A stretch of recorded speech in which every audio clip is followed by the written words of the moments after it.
வணக்கம்.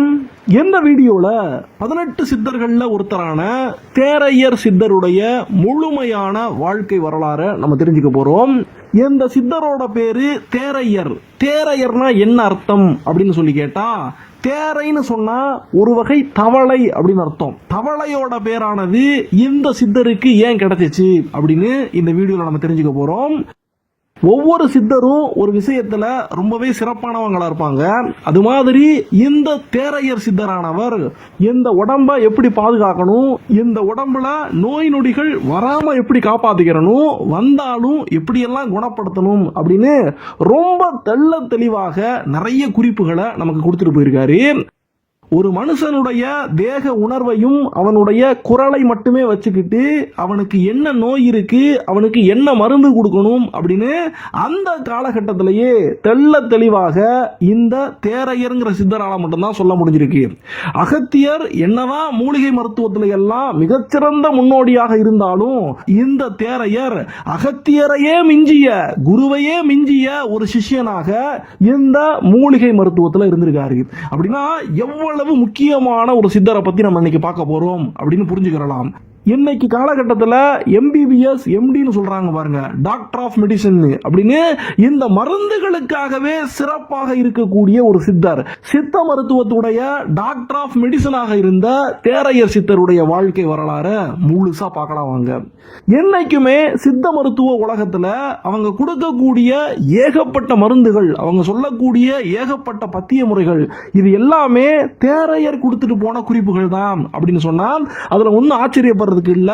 அவ்வளவு குறிப்புகள் சிறுசும் பெருசுமாக ஒரு ஒழுக்க முறை, தினமும் வாழ்க்கையை எப்படி வாழணும், ஒரு மனுஷன் அவனுடைய உடம்பை எப்படி எல்லாம் சுத்தமா வச்சுக்கணும், எப்படிப்பட்ட உணவு பழக்க முறைகளை எல்லாம் வச்சுக்கணும் அப்படின்னு விலாவரியாக இவர் எழுதி கொடுத்துட்டு போயிருக்காரு. சரி, இந்த ஞானம் எல்லாம் இந்த தேரையருக்கு எப்படி கிடைச்சிச்சு?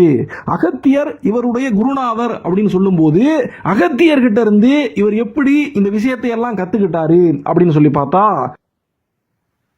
அகத்தியருக்கு ஏகப்பட்ட சீடர்கள் இருந்திருக்காங்க. அதுல ஒரு சீடராக இந்த தேரையர் எப்படி வந்து சேர்ந்தாரு அப்படிங்கிறதுக்கு பின்னால ரெண்டு கதைகள் சொல்லப்படுது. ஒரு கதையின்படி ஔவையார் வாய் பேச முடியாம காது கேட்காம இருக்கக்கூடிய ஒரு ஊம பையனை, அவங்க அப்பா அம்மா எல்லாம் இறந்து போயிட்டாங்க, ஒரு அனாத பையன், அதனால அகத்திய பெருமானே உங்களுடைய மாணவனாக இவனையும் சேர்த்துக்கங்க அப்படின்னு சொல்லி ஔவையார் பரிந்துரை பண்ணி ராமதேவன் அப்படின்னு இயற்பெயரோடு இருந்த, அந்த காலத்துல சிறுவனாக இருந்த இந்த தேரையரை கொண்டு வந்து அகத்தியர்கிட்ட அவருடைய சிஷ்யராக விட்டுட்டு போனாங்க அப்படின்னு ஒரு கதை சொல்லப்படுது.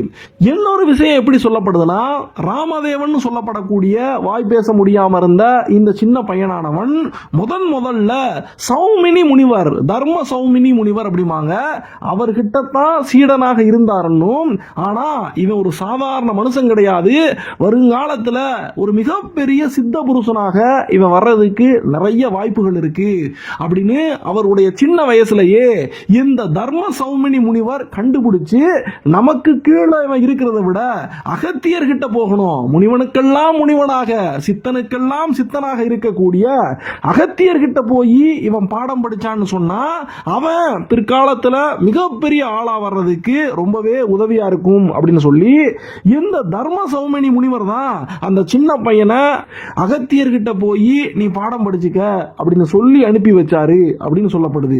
எது எப்படியோ வாய் பேச முடியாம காது கேட்காம இருக்கக்கூடிய ராமதேவன் சொல்லப்படக்கூடிய அந்த சின்ன பையன் இப்போ அகத்தியருடைய சீடராக வந்துடுறாரு.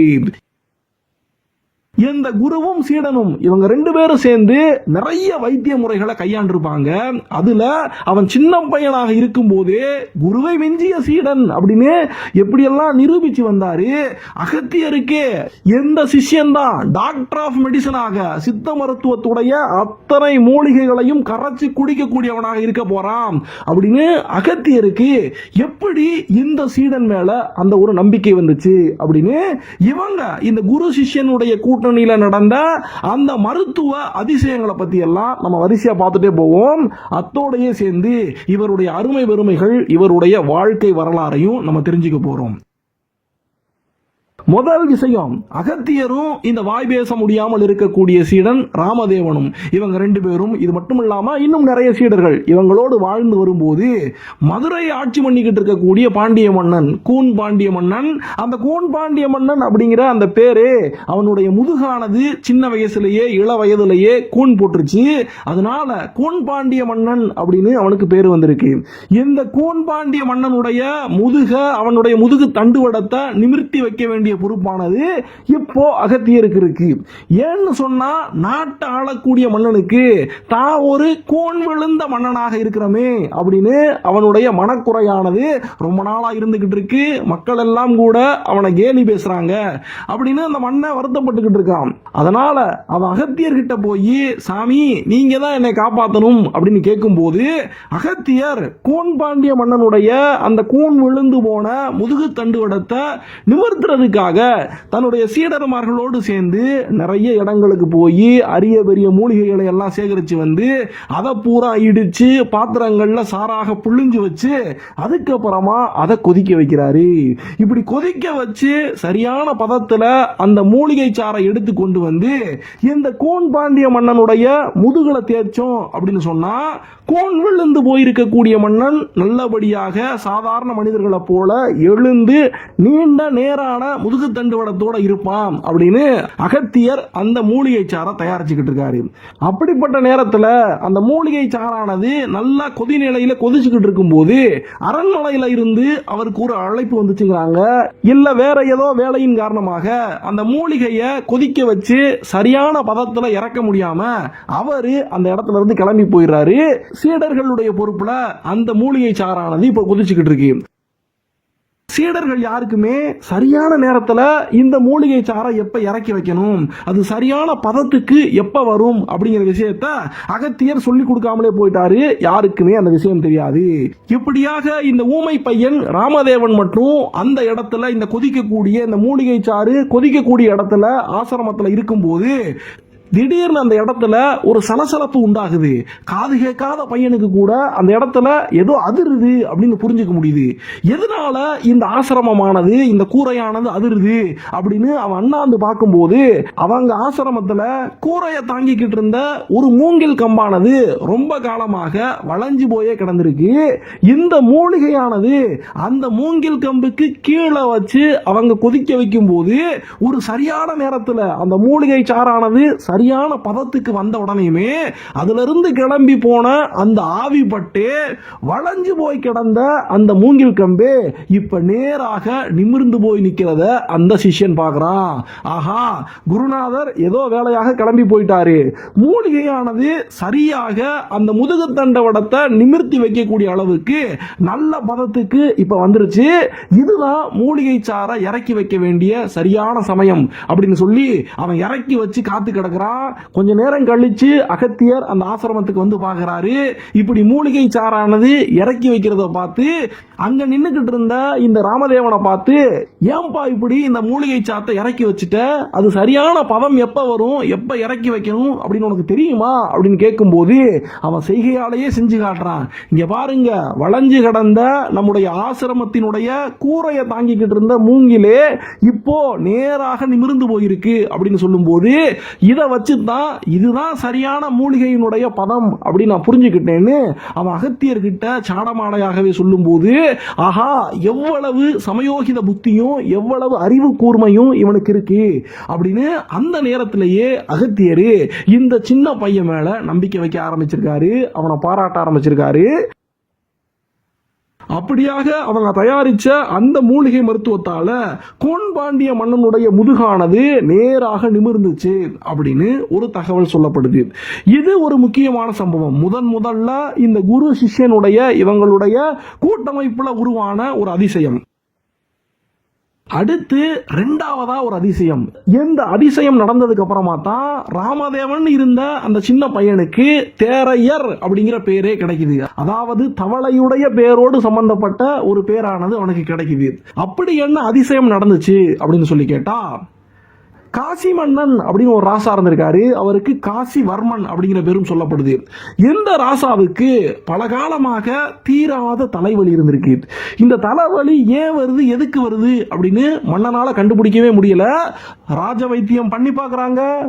ஊர் உலகத்தில் இருக்கக்கூடிய எத்தனையோ வைத்தியர்களை கூப்பிட்டு வைத்தியம் பண்ணி பார்க்கறாங்க. இருந்தாலும் இந்த தீராத தலைவலிக்கு யாராலையும் மருந்து கொடுக்க முடியல. என்ன மருந்து கொடுத்தாலும் அது கேட்கவும் மாட்டேங்குது. அந்த நேரத்துல தான் அகத்திய முனிவர்கிட்ட அந்த மன்னன் வந்து நிக்கிறான். முனிவரே, நீங்க மட்டும் இந்த தலைவலிக்கு எனக்கு பதில் சொல்லல அப்படின்னு சொன்னா எனக்கு உயிரை மாச்சுக்கிறது தவிர வேற வழியே தெரியல. அந்த அளவுக்கு எனக்கு தலைவலி இருக்குது அப்படின்னு மன்னன் சொல்றான். அதுக்கப்புறமா அகத்தியர் அவனை பரிசோதிச்சு பார்த்து தன்னுடைய ஞான திருஷ்டியால அவனுடைய தலைவலிக்கு என்ன காரணம் அப்படின்னு புரிஞ்சுக்கிறாரு. மன்னனை கூப்பிட்டு, உனக்கு ஒரு முக்கியமான விஷயத்த சொல்றேன் மன்னா, உன்னுடைய தலைவலியை என்னால குணப்படுத்த முடியும். ஆனா அதுக்கு முன்னால இந்த தலைவலிக்கான காரணம் என்ன அப்படின்னு உனக்கு சொல்றேங்கிறாரு. அது என்ன காரணம் முனிவரே அப்படின்னு ராசா கேட்கும்போது, நீ தூங்கிக்கிட்டு இருக்கும்போது உன்னுடைய மூக்கு வழியான்னு சொல்றாங்க, சில பேர் காது வழியான்னு சொல்றாங்க, ஏதோ ஒரு வழியாக ஒரு சின்ன தேரை குஞ்சானது உன்னுடைய தலைப்பகுதிக்குள்ள, உன்னுடைய கபாலத்துக்குள்ள போயிருச்சு. அந்த தேரை குஞ்சானது இன்னைக்கு வளர்ந்து ஒரு பெரிய தேரையாக உருமாறி உன்னுடைய மூளைய இறுகி பிடிச்ச மாதிரி இருக்கு. அதனாலதான் உனக்கு இப்படி ஒரு தலைவலி வருது அப்படின்னு அகத்தியர் அந்த ராசாவுக்கு இந்த தகவலை சொல்றாரு. இதை கேட்ட உடனேயுமே ராஜா பயந்து போயிடுறாரு. கபாலத்துக்குள்ள ஒரு தேரை இருக்குது அப்படின்னு சொன்னா அதை எப்படி வெளியே எடுக்கிறது அப்படின்னு ராசா பயந்து போயிருக்கும் போது, நீ எதுக்கும் கவலைப்படாத, உனக்கு கபால சிகிச்சை, ரண சிகிச்சை கொடுத்து அறுவை சிகிச்சை செஞ்சு இந்த பிரச்சனையிலிருந்து உன்னை காப்பாத்துறேன் அப்படின்னு அகத்தியர் சொல்றாரு. இப்ப நமக்கு ஒரு சந்தேகம் வரலாம். தன்னோட சிஷ்யர்களோட சேர்ந்து அகத்தியர் இந்த கபால அறுவை சிகிச்சையை வரலாற்றில் முதன்முறையாக நம்முடைய தமிழகத்தில் வச்சுதான் இந்த கபால அறுவை சிகிச்சையே நடந்திருக்கு. காசி மன்னன் சொல்லப்படக்கூடிய காசிவர்மனான அந்த மன்னனுக்கு கபால அறுவை சிகிச்சையை நம்முடைய அகத்திய மாமுனிவர் செய்கிறாரு. அவனை மயக்க நிலைமைக்கு கொண்டு போய் சில நிமிடங்கள்ல அவனுடைய கபாலத்தை திறந்து அதுக்குள்ள இருக்கக்கூடிய தேரைய அவர் அகற்ற முயற்சி பண்றாரு. மயக்கம் வர வைக்கக்கூடிய மூலிகைகள், கபாலத்தை திறக்க வைக்கக்கூடிய மூலிகைகள் எல்லாமே நம்முடைய அகத்தியர்கிட்ட இருக்கு. ஆனா அந்த தேரையானது, அந்த தவளையானது இப்ப மூளையில நல்லா இறுக பிடிச்ச மாதிரி இருக்குது. இப்ப இந்த தவளையை மட்டும் மூளையில இருந்து தனியா பிரிச்சு எடுக்கணும் அப்படின்னு சொன்னா தவளைய கைய வச்சு எடுத்தாலோ இல்ல பிடிக்க முயற்சி பண்ணாலோ அந்த தேரையானது மூளைக்குள்ள புகுந்து அங்கிட்டு இங்கிட்டு ஓடுறதுக்கு வாய்ப்புகள் இருக்கு. அது மட்டும் இல்லாம அது அந்த பக்கம் இந்த பக்கம் அப்படின்னு மூளைக்குள்ள போயிருச்சு அப்படின்னு சொன்னா மூளை பாதிக்கப்படலாம், நரம்பு மண்டலம் பாதிக்கப்படலாம். இதனால மன்னனுடைய உயிருக்கே ஆபத்து வந்துடலாமே. எப்படி இந்த தேரைய மூளையிலிருந்து வெளியெடுக்கிறது அப்படின்னு அகத்தியர் மலைச்சு போய் நிற்கும் போது, அப்ப வாய் பேச முடியாமல் இருந்த இந்த ராமதேவன் போய் ஒரு பெரிய பாத்திரத்துல தண்ணி கொண்டு வந்து வச்சு அந்த தண்ணிய அந்த தேரையுடைய கண்ணுல படுற மாதிரி வச்சு தண்ணிய சலசர சலன்னு சொல்லிட்டு அவன் அந்த இடத்துல ஆட்டி காட்டும் போது தேரைன்னு சொல்லப்படக்கூடிய அந்த தவளையானது தண்ணியில ஈரப்பாங்கான இடத்துல தான் இருக்கும். அதனால மூளையிலிருந்து அந்த தண்ணி சத்தத்தை கேட்ட உடனேயுமே அது பாஞ்சு வந்து அது தண்ணி இருக்கக்கூடிய பாத்திரத்துக்குள்ள குதிச்சிருச்சாம். அதுக்கப்புறமா அகத்தியரு, ஆஹா எவ்வளவு பெரிய இக்கட்டான நேரத்துல, நம்மளே மலைச்சு போயிருக்கக்கூடிய நேரத்துல இந்த பையன் ராமதேவன் அவனுடைய சமயோகித புத்தியாலையும் புத்தி கூர்மையாலையும் எந்த தேரைய மூளையிலிருந்து இப்படி தானா குதிக்க வச்சுட்டானே அப்படின்னு சொல்லி ரொம்பவே சந்தோஷப்பட்டு அதுக்கப்புறமாக மன்னனுடைய அந்த கபாலத்தை ஒட்ட வைக்கக்கூடிய மூலிகைகளை எல்லாம் வச்சு அவனுடைய கபாலத்தை ஒட்ட வச்சு மறுபடியும் மன்னன் நல்லபடியாக அந்த நாட்டை ஆட்சி பண்ணாரு அப்படின்னு சொல்லப்படுது.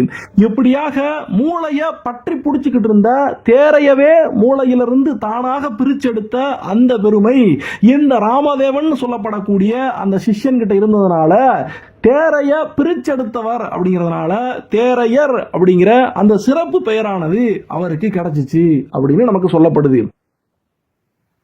இதே கதையிலேயே சில மாற்றங்களோடு இன்னொரு வருஷனும் சொல்லுவாங்க.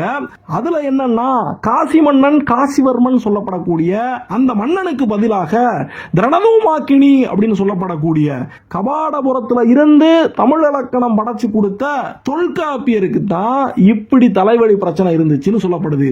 அதாவது 3 தமிழ் சங்கங்களை வச்சு தமிழ் வளர்த்த பெருமையானது நம்முடைய மூத்த குடிகளுக்கு இருக்கும்போது, முதல் தமிழ் சங்க காலத்திலிருந்தே அகத்தியர் இருக்கிறாரு. அகத்தியர் அதுக்கப்புறமா பன்னெடுங்காலமாக நம்மெல்லாம் அறுதியிட்டு சொல்ல முடியாத பல நூற்றாண்டுகள் வாழ்ந்து வந்தாரு அப்படின்னு சொல்லும்போது, முதல் தமிழ் சங்கம் இருந்த அந்த குமரி கண்டத்தில் இருந்த தென்மதுரையானது கடலால கொல்லப்பட்டதுக்கு அப்புறமா 2ஆம் தமிழ் சங்கமானது கபாடபுரம் அப்படின்னு சொல்லப்படக்கூடிய இடத்துல இன்னொரு பாண்டிய மன்னனால் அமைக்கப்பட்டு, அதுல தமிழா இந்த பெருமையானது திரணதூமாக்கினி அப்படின்னு சொல்லப்படக்கூடிய தொல்காப்பியருக்கு இருக்கு.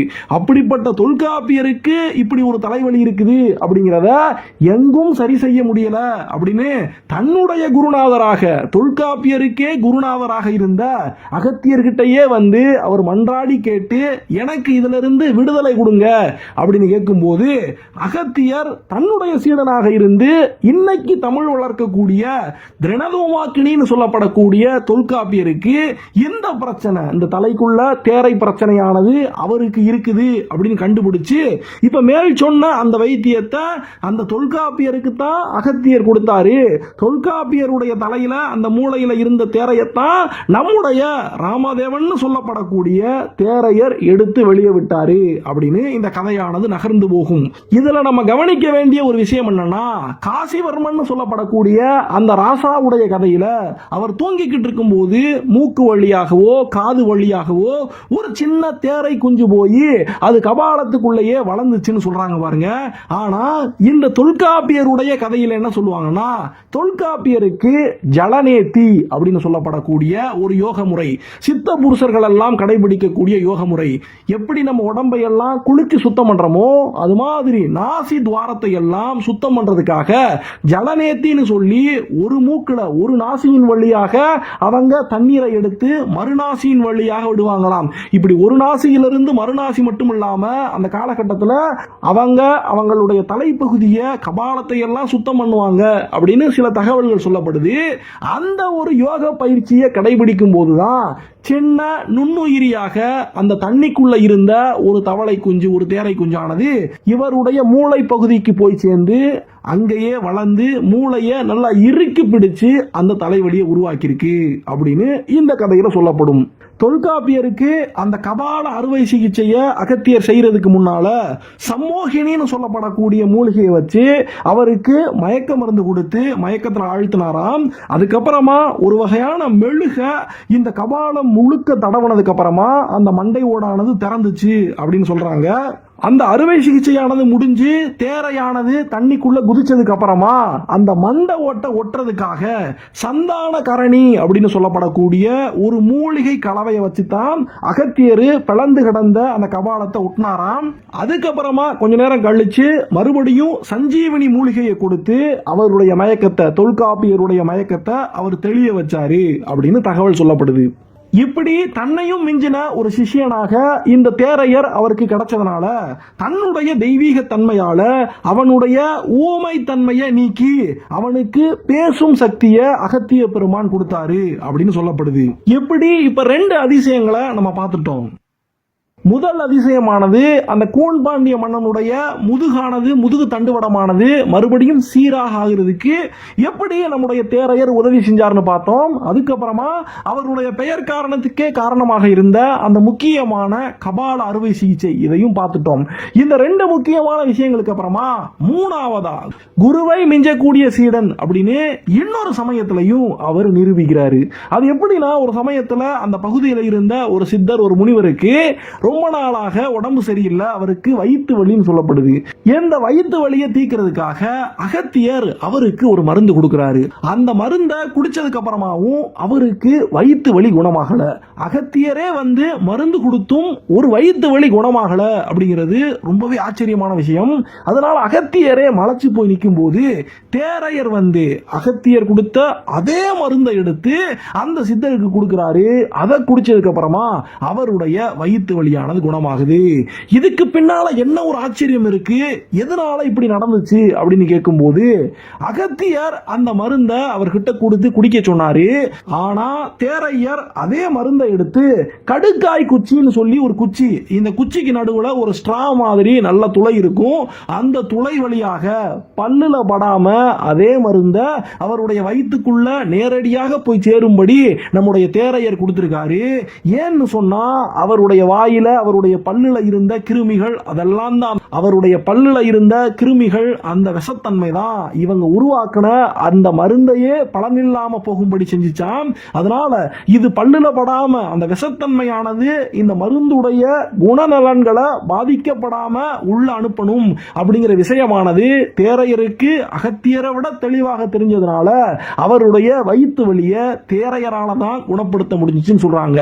இப்ப கூட சித்த மருத்துவத்துல சில மருந்துகளை நமக்கு கொடுக்கும்போது இதை பல்லுல படாம சாப்பிடுங்கன்னு சொல்லுவாங்க பாருங்க. அதுக்கு பின்னால இருக்கக்கூடிய காரணம் இதுதான். இப்படி அகத்தியருக்கே தெரியாத விஷயத்தை எல்லாம் தேரையர் கண்டுபிடிச்சு வந்ததனால உன்னுடைய இந்த அறிவானது, இந்த மூலிகை மருந்துகளை பத்தி உனக்கு இருக்கக்கூடிய ஞானமானது இந்த உலக மக்களுக்கெல்லாம் போய் சேரணும் அப்படின்னு சொல்லி ஆசி கொடுத்து தன்னோடு இருக்காமல் தனியாக பிரிஞ்சு போய் நாட்டு மக்களுக்கெல்லாம் நல்லது செய்யி அப்படின்னு சொல்லி அகத்தியர் தேரையரை அனுப்பி வச்சார்னு சொல்லப்படுது. எப்படியாக அங்கிருந்து கிளம்பி போன தேரையர் தனக்காக சில சீடர்களை உருவாக்கி நாட்டு மக்களுக்கெல்லாம் நல்லது பண்ணி வாழ்ந்து வந்தார்னு சொல்லப்படுது. அப்படிப்பட்ட நேரத்தில் அவருடைய வாழ்க்கையில ஒரு முக்கியமான சம்பவம் நடக்குது. அது என்னன்னா, அந்த காலகட்டத்தில் பசி பஞ்சம் பட்டினியானது ரொம்பவே பரவி போய் கிடந்துச்சு. நாட்டு மக்களுக்கெல்லாம் நோயை குணப்படுத்துறது சரி, ஆனா சாப்பிட்றதுக்கே வழி இல்லாம இருக்கிறாங்களே, அவங்களுக்கெல்லாம் நல்லது செய்யணுமே அப்படின்னு சொல்லி தன்னுடைய சிஷ்யர்களோடு சேர்ந்து இவர் ஒரு முடிவுக்கு வர்றாரு. நாட்டு மக்களுடைய பசி பட்டினியை எல்லாம் போக்கணும் அப்படின்னு சொன்னா என்ன செய்யணும், அவங்களுக்கு பொருள் கொடுக்கணும். பொருள் கொடுக்கிறதுன்னு சொன்னா தங்கத்தை கொடுக்கலாம். இவங்களுக்கு இந்த சித்த புருஷர்களுக்கெல்லாம் ரசவாதம் தெரியும், அவங்களுக்கு கெமிஸ்ட்ரி தெரியும். அதனால தானும் ஒரு மலையவே, ஒரு மிகப்பெரிய மலையவே தங்க மலையாக உருவாக்கி அதுல இருந்து தங்க கட்டிகளை பூரா மக்களுக்கு வெட்டி வெட்டி கொடுத்தோம் அப்படின்னு சொன்னா அவங்களுடைய பஞ்சமானது நீங்கும் அப்படிங்கிற முடிவுக்கு நம்முடைய தேரையர் வர்றாரு. இந்த விஷயத்தை அவர் சாதிக்கிறதுக்காக ரசவாதம் பண்ணி ஒரு முழு மலையவே அவரு மூலிகைகளை வச்சு ஒரு தங்க மலையாக உருவாக்குறதுக்கு ஏகப்பட்ட மூலிகைகளை அவருடைய சிஷ்யர்களை வச்சு சேகரிச்சு கொண்டு வந்து அந்த மலையை சுத்தி மூலிகைகளை பரப்பி வச்சு அதுல அடுத்த கட்டமாக ரசவாதம் பண்றதுக்காக தீப்புறுத்தி வச்சு மலையை சுத்தி தீயானது கொழுந்து விட்டு எரிய ஆரம்பிக்குது. இதனால அந்த மலை மேல வாழ்ந்துகிட்டு இருக்கக்கூடிய உயிரினங்கள், சின்ன சின்ன பறவைகள்ல இருந்து விலங்குகள்ல இருந்து அந்த மலை மேல உட்கார்ந்து தவம் பண்ணிக்கிட்டு இருக்கக்கூடிய சித்த புருஷர்கள், யோகிகள், முனிமார்கள், இவங்க எல்லாருக்குமே அது பிரச்சனையாகுது. இதனால இவங்கெல்லாம் ஓடி வந்து அகத்தியர் கிட்ட சொல்றாங்க, உம்முடைய சீடன் தேரையர் இப்படிப்பட்ட விஷயத்தை பண்ணிக்கிட்டு இருக்கான், இப்படி மலையவே தங்க மலையாக மாத்த போறேன் அப்படிங்கிறானே, இதனால இந்த உலகத்துல பிறக்கக்கூடிய ஒவ்வொரு மனிதனுக்கும் அவனுடைய கர்ம பலன்களின்படி இதை தான் அனுபவிச்சு அதுல இருந்து மீண்டு வரணும் அப்படின்னு இருக்கும். இப்படி இந்த ஒட்டுமொத்த மலையவே தங்க மலையாக ரசவாதத்தை பயன்படுத்தி பண்ணி கொடுத்துட்டான் அப்படின்னு சொன்னா இது இயற்கைக்கு கர்ம பலன்களுக்கு எதிரான விஷயம் கிடையாதா? அது மட்டும் இல்லாம அந்த மலை மேல உட்கார்ந்து இருக்கக்கூடிய எங்களை மாதிரி சித்த புருஷர்களுக்கு, முனிமார்களுக்கெல்லாம் இப்படி தங்க மடம் இல்லாம மலையை சுத்தி நெருப்பு மூட்டிக்கிட்டு இருக்கான். நெருப்பு ஜுவாலையானது எரிஞ்சுக்கிட்டு இருக்கு. அதுல இருக்கக்கூடிய உயிரினங்கள் எல்லாம் பரிதவிக்குது. இதுக்கெல்லாம் அகத்தியரே நீங்க என்ன செய்ய போறீங்கன்னு கேட்கும்போது, தேரையனை இங்க உடனே வர சொல்லு அப்படின்னு அகத்தியர் கோபத்தோடு சொல்லி, தேரையர் வந்து நின்ன உடனேயுமே எந்த காரணமும் கேட்காம இப்படி ஒரு விஷயத்தை செஞ்சதுக்காக அவருடைய 2 கால்களையும் பிடிச்சு அப்படியே 2 பக்கத்திலையும் பிச்சு அவருடைய உடம்ப 2 கூறாக வெவ்வேறு திசையில எரிஞ்சிட்டு அகத்தியர் கிளம்பி போயிடுறாரு. இப்படி தன்னுடைய குருவுக்கு எப்படின்னு சொல்லி பார்த்தா, தேரையருக்கு பின்னால நிறைய சீடர்கள் இப்ப வந்துட்டாங்க. அந்த சீடர்கள் எல்லாம் தேரையருக்கு இப்படி நடந்து போச்சு அப்படின்னு அந்த இடத்துல தகச்சு போய் நிக்கிறாங்க. அவங்க மட்டும் இல்லாம யாரு இங்க புகார் சொல்ல வந்தாங்களோ அந்த முனிவர்கள், அது மட்டும் இல்லாம அகத்தியர்கிட்ட இப்பவுமே சீடராக இருக்கக்கூடிய ஏகப்பட்ட மாணவர்கள், இவங்க எல்லாருமே பயந்து போய் அடுத்து என்ன சொல்றது என்ன செய்யறதுன்னு தெரியாம முழிச்சு போய் நிக்கிறாங்க. ஏன்னா இப்படி 2 பக்கமும் அந்த உடம்ப பிச்சை எறிஞ்சிட்டு போனவர் யாரு? சாதாரண சாதாரணமானவர் கிடையாது. அகத்திய மாமுனிவர், அவருக்கு மறுபேச்சே கிடையாது.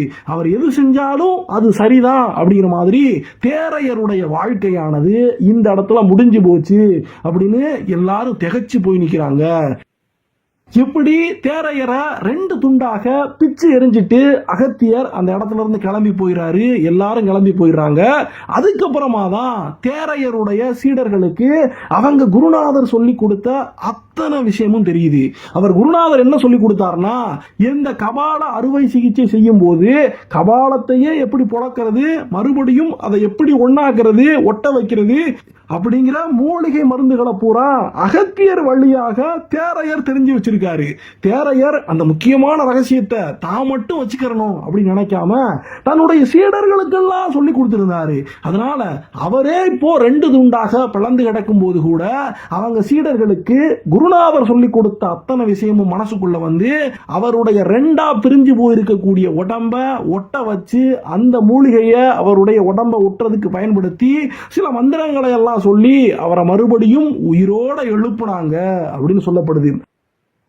இப்படி உயிரோட எழுந்த தேரையர் தன்னை இப்படி 2 துண்டா அகத்தியர் தன்னுடைய குருநாதர் பிச்சு போட்டுட்டு போயிட்டாரு அப்படின்னு சொல்லி வருத்தப்படாம குருநாதர் போன திசையை பார்த்து விழுந்து எந்திரிச்சு, நம்ம இந்த உலகத்துக்கு நல்லது செய்யணும் தானே பார்த்தோம், மக்களுடைய பசி பட்னி இதையெல்லாம் போக்கணும்னு தானே பார்த்தோம், இதுல என்ன தப்பு இருக்கு, ஆனாலும் நம்முடைய குருநாதருக்கு நம்ம செஞ்சதுல அப்படி விருப்பம் இல்லை அப்படிங்கிறதுனால இனிமேல் அவருடைய கண்ணிலேயே நம்ம படக்கூடாது அப்படின்னு சொல்லி ஒரு காட்டு பகுதிக்குள்ள போய் ஒரு தபஸ்வினியாக எந்நேரமும் தவம் செய்யக்கூடிய ஒரு முனிவர் மாதிரி வாழ்ந்து வந்து தன்னுடைய சீடர்களை வச்சு அந்த காட்டு பகுதியில் அப்புறம் சுத்தி இருக்கக்கூடிய ஊர்களில் இருக்கக்கூடிய மக்களுக்கெல்லாம் மருத்துவத்தை எல்லாம் பார்த்து அவங்களுக்கு நல்லது செஞ்சு வாழ்ந்து வர்றாரு.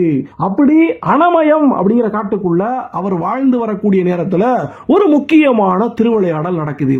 அந்த திருவிளையாடலை யாரு பண்றாரு? ஈசன் பரமசிவனே பண்றாரு. அவர் என்ன பண்றாருன்னா அகத்தியருடைய கண் பார்வையவே மங்க வைக்கிறாரு சிவபெருமான். அகத்தியர் அத்தனையையும் உணர்ந்தவர் அகத்தியர். அவருக்கு நமக்கே கண் பார்வை மங்குது அப்படின்னு சொன்னா அதுக்கு பின்னால ஒரு காரணாகாரியம் இருக்கும் அப்படின்னு நம்பி இருக்காரு.